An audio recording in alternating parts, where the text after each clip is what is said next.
The Battle of Uhud is the secondary decisive battle between the leaders of the Quraysh and their army against Prophet Muhammad SAW and the Islamic army.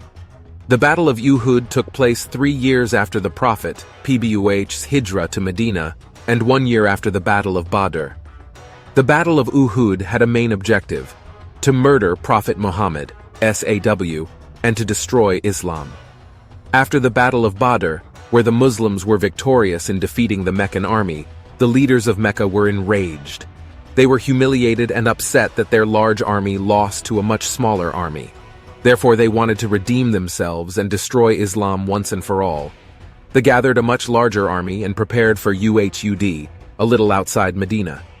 Similar to the Battle of Badr, the Islamic army were outnumbered as well, but this time 50-1. The Meccan army had exponentially increased in size, containing 3,000 infantry with 3,000 camels and 200 horsemen. The Muslim army was equipped with 700 infantry, 50 archers, and 4 horsemen. Abu Sufyan, a leader of Mecca, led the Meccan army against the Islamic army. Mount Uhud, the place of battle, was a very strategical and geographical benefit for the Islamic army. It provided structural defense for the Muslims. The Prophet, PBOH, had deployed his forces accordingly. He placed 50 marksmen, archers, at the slope of Mount Uhud. This was to ensure that the backs of the Muslims fighting below would be protected and that the opposing force could not attack from behind. He commanded and ordered that these marksmen never leave their posting regardless of the situation.